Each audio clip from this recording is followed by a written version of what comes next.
tarot cards are often the first step and basis for a seeker of metaphysical knowledge, like you, to discover your forever path. That could be astrology, numerology, healing arts, or any other spiritual interest you discover along the way. Elaine Ireland is not only a teacher of tarot, she is a mentor who supports you and will be there for you.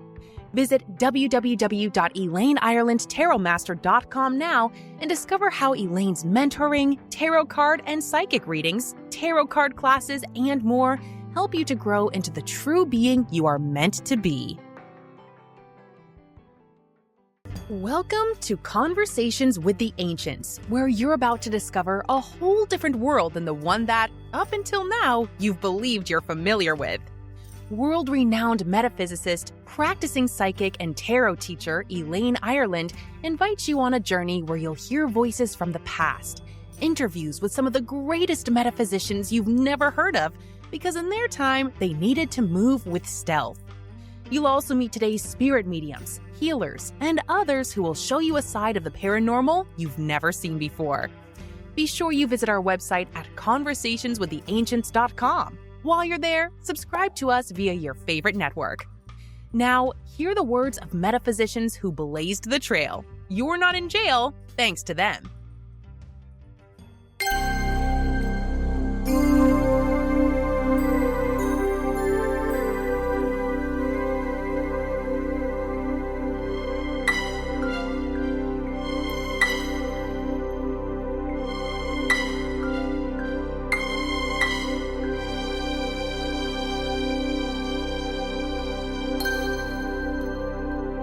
Welcome, everybody. This is Elaine Ireland. And with us today, we have Marilyn Waggoner, who is a major producer. What we're going to hear today and talk about how she got started being a producer of the metaphysical and psychic fairs known as Spiritual of Life Productions. What you're about to hear is a casual conversation. Welcome, everybody.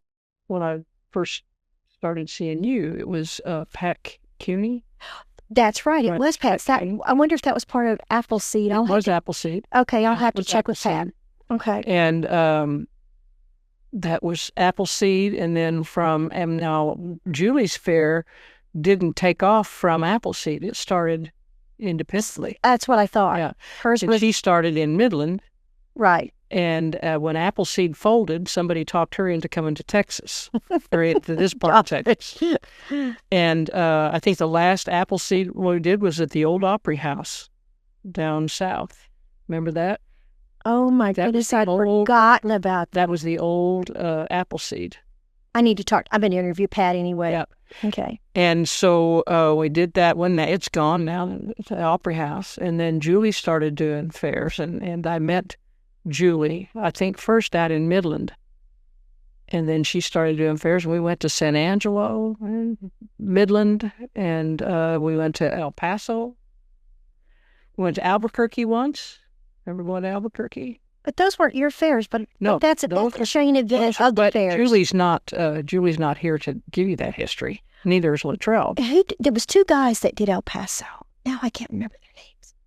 Kramer or Yanni could probably remember their names. Well, there's Gene and Tony. Tony. Yeah, they do El Paso. Are they still doing them? Do you know? I don't know. I know Yanni's not doing them now because of stuff with COVID, and I think she's just got tired of going out there. But that was just kind of a Luttrell and Julie history, since neither one of them there, they tried doing fairs in different places, and they've come back. Corpus Christi. We did Corpus Christi. Remember being picketed? Yes. Julie going out there and inviting them in. And Julie saying, why couldn't you have been here on Saturday when we could have gotten some publicity for a day? Don't come on Sunday. We're not here tomorrow. She was a hoot. Julie was a hoot. She was a... she ran these fairs.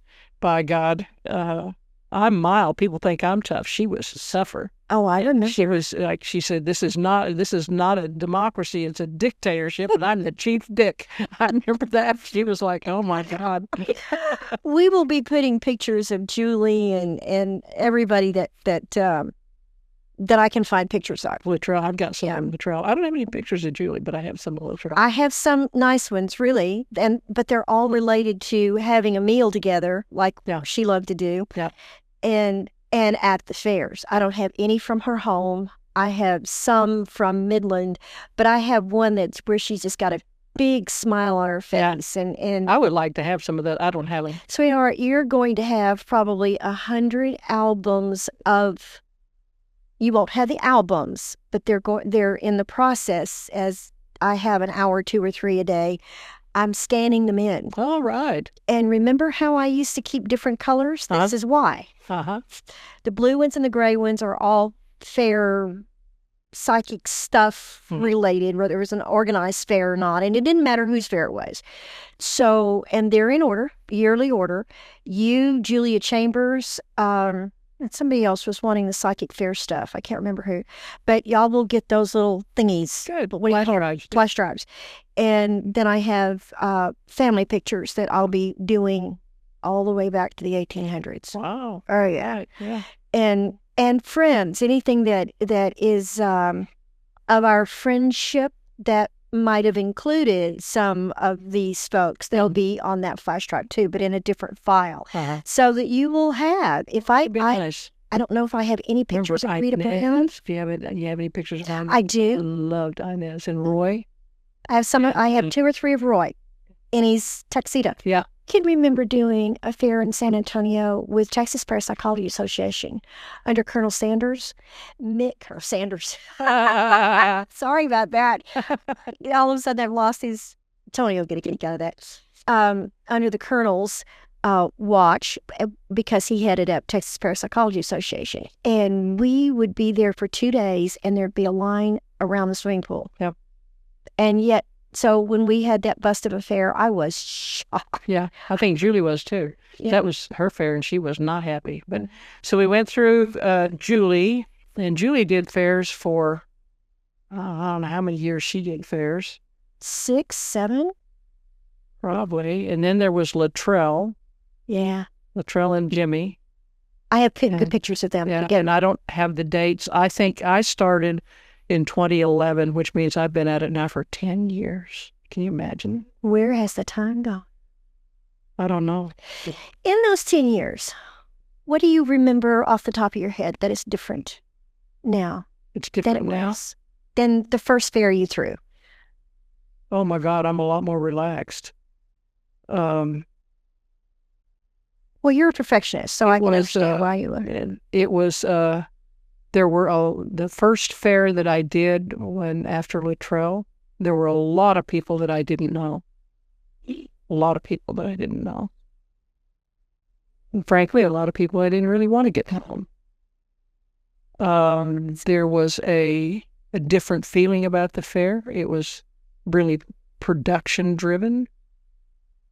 There was a lot of complaining about lack of advertising. The energy in the fair was not real positive. And that was that it had been through a slump. And I think that's, because partly because, and I don't know if you want this on that, but partly we can edit it out. Latrell was having difficulty financially and otherwise. And health-wise. Mm-hmm. And had not kind of lived up to her advertising contract. See, this is all the business part of a psychic fair, that it's good for people to hear that this is a business. It is a business. And it has to survive. But and we can talk a little bit more about that later. But Latrell, as far as what changed, there were a lot more people at the fair, but it was like, I don't think the screening was very good. I think it came down to the point where Latrell figured out that she could make money on the fair if she sold tables. And, people weren't making that much money. There were a few of the old-timers that had been around for a long time, like you and Yanni, that were doing okay. I remember you having some pretty good weekends. Yeah. But I don't think quite as good as what you've been having before then. Yeah. And one of the first things that I did when I came in was I looked at how many people I thought we could support in having a fair and not being packed in there like sardines, because people barely had room to turn around. And so one of the first things that I did was I issued a letter. Well, I sat down with everybody individually at the first fair. And some people didn't want to sit with me. They didn't want to, it's like I wasn't trying to be boss. I was trying to get a feeling for how people felt and what their investment in the fair was. What's your commitment to this fair? What kind of a person are you? I wanted to let them know what my expectations were, that it wasn't going to be the free-floating thing that it had been in a lot of ways with Luttrell, because Luttrell had there were people that paid for one space and got three. She'd made a lot of side deals with people, and some folks had figured that out and didn't appreciate it. But so I sat down with everybody at the first fair, and I said, this is what I hope to do, and told everybody, I want you to come to me if you have any questions or any problems, or and that's where I started I don't want a bunch of gossip. I don't want gossip. And I told some people I couldn't guarantee that they would get an invitation to the first fair, but that as we regrew, because the fair attendance had fallen way down, and we were like 300 to 400 people a weekend, and lack of advertising. And I said, as the fairs rebuild, I'll try to bring people back. And for those of you who are not going to be invited to the first fair, as soon as I can, I'll bring you back in. Well, some people got angry enough that they didn't want to come back. If I'd kicked them out once, I wasn't going to, and we're coming back. And I felt really badly about that. Although at the same time, I thought, if these people don't understand, because it is going to be thief like a business, and Luttrell hadn't been doing that, but because I have to do this from a business perspective, and I tried to tell everybody, at this point, it's not about you, it's about managing the fair. And but there were some people that just it just made them so angry that they didn't want to come back. And I thought, well, maybe that's Spirit's guidance saying this is somebody that doesn't really need to be at your fair. They need a different journey. Yeah. And so we have gradually rebuilt the fair, and I'm not infallible. We don't have the perfect fair. Things change from time to time. And I think we have a fine group of people. I can vouch now for virtually everybody that's in the fair. And that's just happened since the last fair. Most of the readers, not vendors right now, but most of the readers are pretty much have over 10 years of experience. We have a few young ones. I want more young people because it's not going to be long before some of our folks aren't going to be reading anymore. It's like we've lost Eva Locke this year. She had years of experience.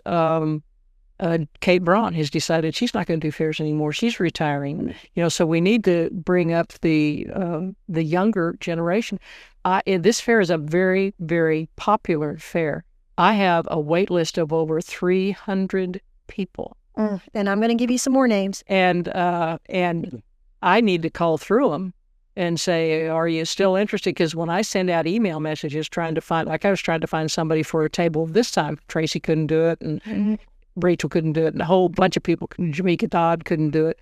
But I need to cultivate that. I need to bring in younger people and start pulling people off of this waiting list. We also a lot of times have a lot of jewelry people, vendors, and I try to limit the variety that we have. Like not too many jewelers, not too many tarot readers, right? Not too many palmists. Like I only have one CBD vendor. I've really limited that because there's such a broad spectrum of CBD, and some of them are a little. So I have one CBD vendor. So picking the right mixture, picking the right match. Nature's Treasure this time has cut way back on their tables because over the last year, their business has changed. Mm-hmm. And so they're changing. They only have half the number of tables that they usually have. And part of it is because they can't find labor to move the crystals. I mean, you got to have somebody to carry them in and out. And Carolyn and her husband are gone. And they thought, well, this might be the change that we need to make. And we also don't know how the audience is going to be this year. The pandemic has changed a lot of things. It has changed a lot, and we have to change with it. But But that's all a part of the management of the fair. Everything that goes into making a fair. And I'll tell you, on the front end, there is not a bunch of money to be made in this. I've never known any producer that can honestly stand up and say, I can live on my productions. And I remember telling everybody that conversation that I had when we sat down. I said, I have been blessed by God. I have a nice retirement that will sustain me. And I don't need to make money off of this fair to survive. That's the attitude a producer has to take. And so we're going to, and if you look, I haven't really raised table fees that much over the 10 years that I've been doing it. I think we've had 3 table increases, and they've been pretty conservative. But that's when things went up on you for the room. The rent is just gone sky high in Austin. But anyway, so I have not been in this to make money, but I can tell you, you will not make a bunch of money unless you screw your readers and vendors. And the thing about being a reader, you have to come into the fair, pay your table fee, and not expect to get it back. Yes.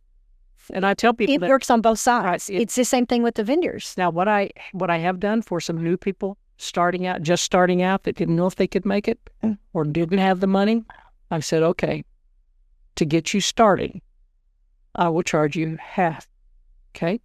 When you come to the fair, if you make that much money and a little bit more, I'm going to ask you to pay what you can of the second half. And the second fair, it'll be full price. Mm-hmm. And almost everybody has given me something, even though they may not have made the whole second half.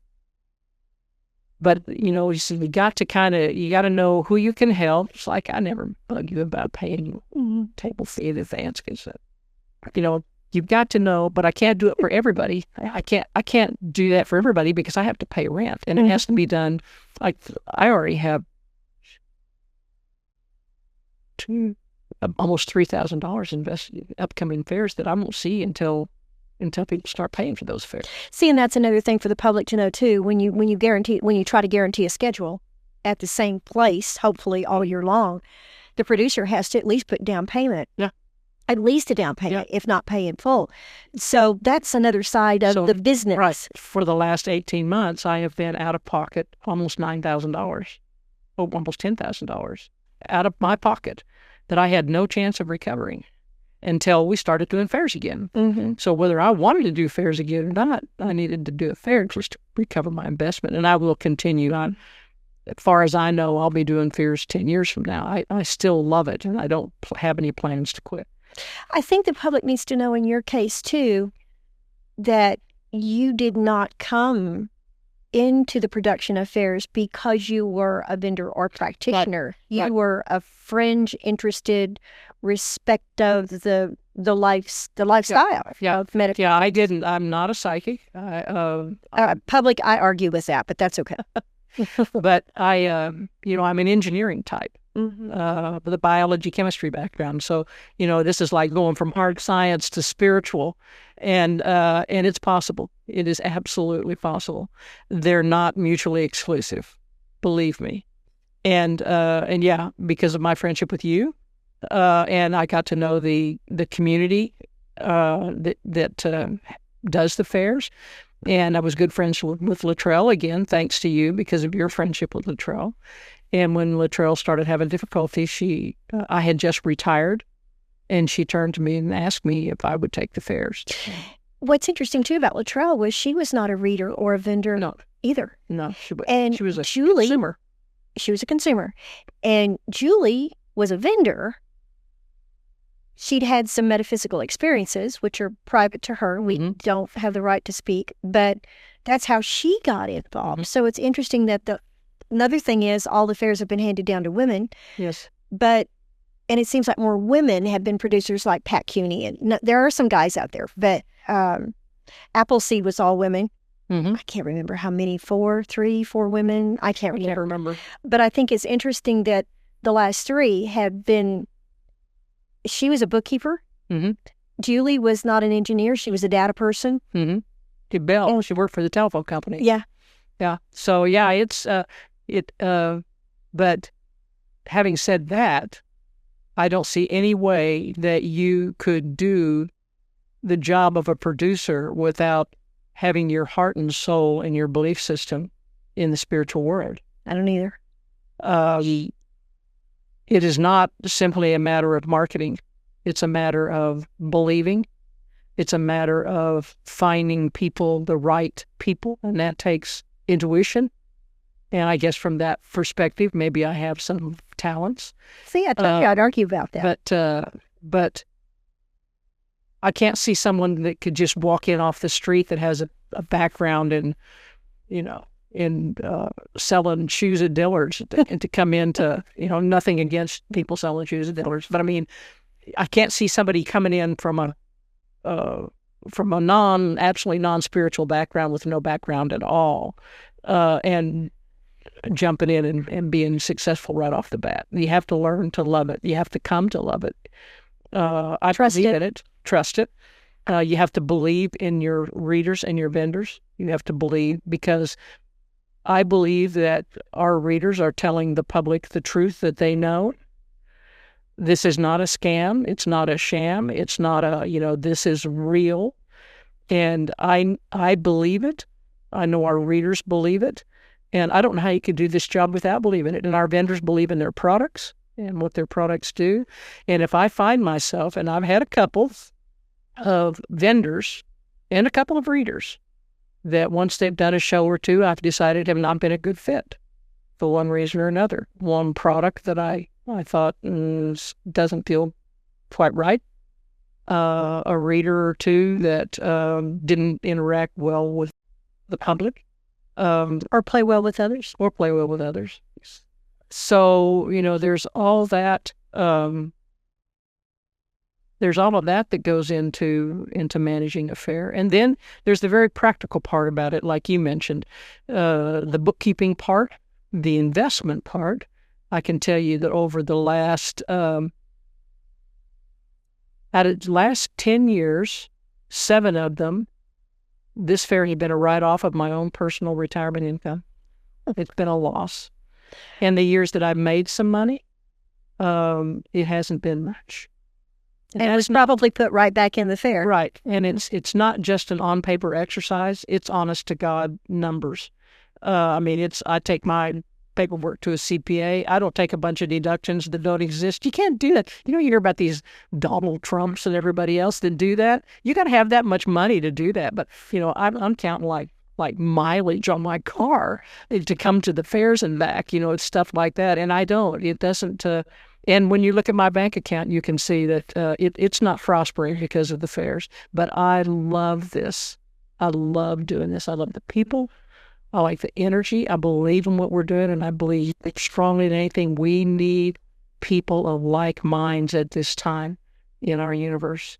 And it's beginning to happen. And yes, it is. Mm-hmm. And I said it. So I want to help facilitate that. I may not be someone that can do a psychic reading, but I'm one that can support the people who can. And I believe that's my contribution to the spiritual world. Do you think that a different kind of talent is here than what was before? Now, granted, we've lost some wonderful, wonderful readers through natural causes and car wrecks and some other things. But and some, like Eva, will never be able to come back. But that doesn't take away from, if she were to walk through the door as a guest, her energy would still be the same. Oh, yes. Yeah. Yeah. Yeah. Have you seen a difference in how people do their work? Yes, I think I have. And I think, and I don't know how, I can't give you any, I can give you feelings. I don't know that I can give you any concrete examples. But I can tell you that my feeling is people have been more responsible to their clients. Mm-hmm. They've been more respectful to their clients and to each other. There's more of a sense of community. There's more of a concern of the well-being of the people who are participating. I think there's been a closer interaction between the practitioners and their clients, and watching people, like even at Nature's Treasures, used to be people come in and buy pretty crystals. And now I'm hearing, seeing people standing there wanting to know about what this crystal does. Right. And why they're attracted to it. Before it was like, well, I'd like to have one of those blue ones and 2 purple ones. And the other thing is, I've noticed is that I think this is directly attributable to the readers and the vendors, is that our lectures are full. There are some people that come and pay their admission fee just to sit in lectures all day long. Mm. And so to me, that's the educational part. And that is when I put out, I came up with a mission statement for the fairs when we first developed them. And one of them was education. And I've always maintained that must be a big part of the reason I do these fairs. So we, the readers and vendors are very considerate to donate their time to do a lecture for us. It's also a good marketing tool. Usually results in people, going back and asking for readings after it's over with. So there's some benefit to the lectures, but they're not paid.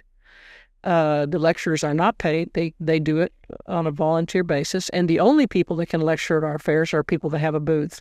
So we don't have outside people. I get requests all the time. I want to come lecture at your fair. And I tell them, no, I don't think I think one time, and that was Tiffany. Tiffany Howard.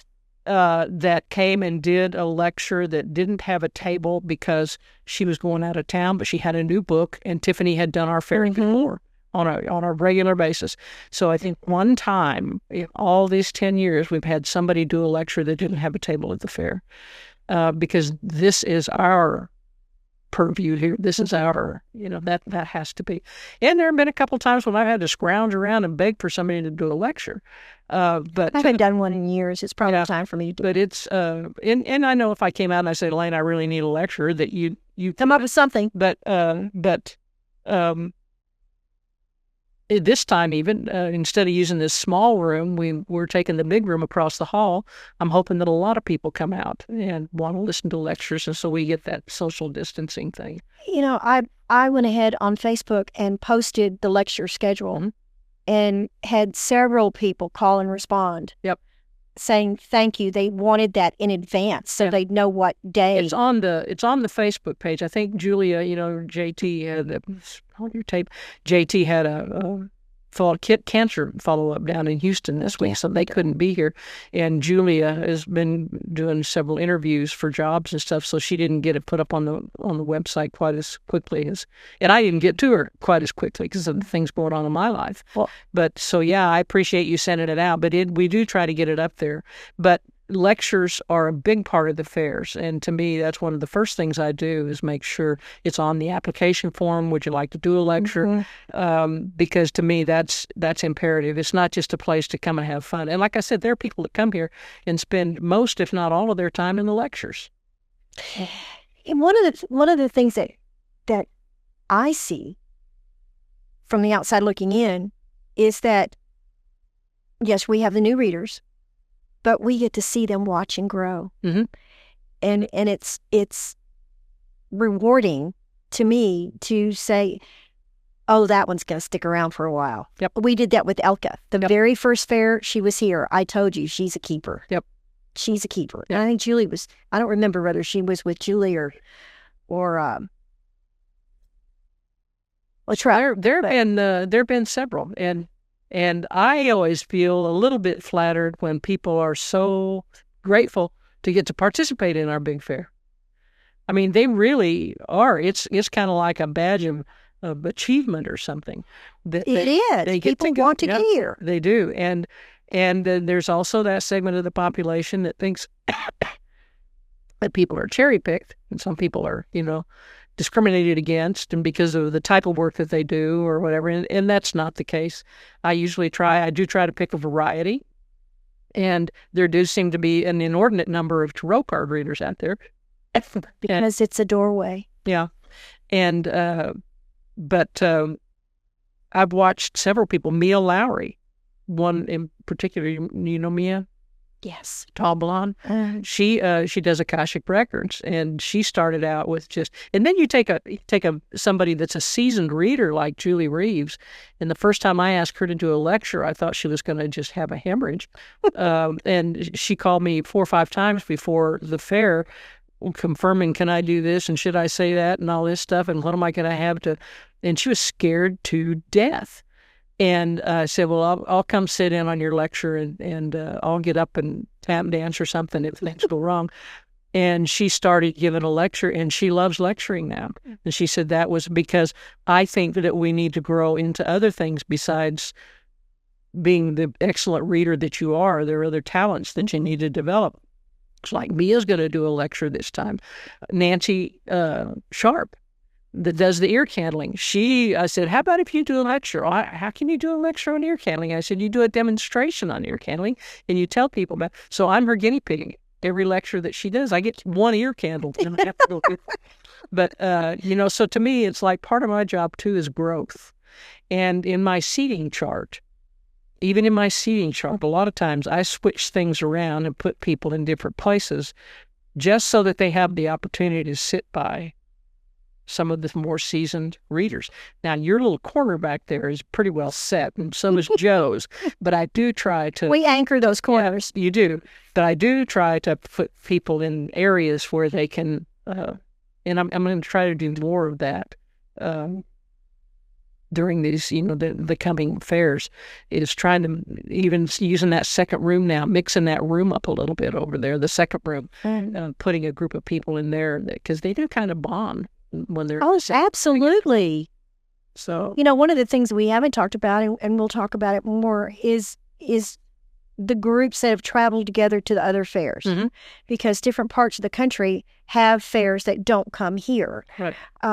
Cindy and Dennis are a perfect example. They're in Oklahoma, but they go all the way up to Kansas. Yeah. I don't go to Kansas. Yeah. But they're close enough. They can go to Montana. They can go to Wyoming. And when we would go to Colorado to do the fairs, we had the people coming out of the mountains, literally, to come down to Denver or Colorado Springs.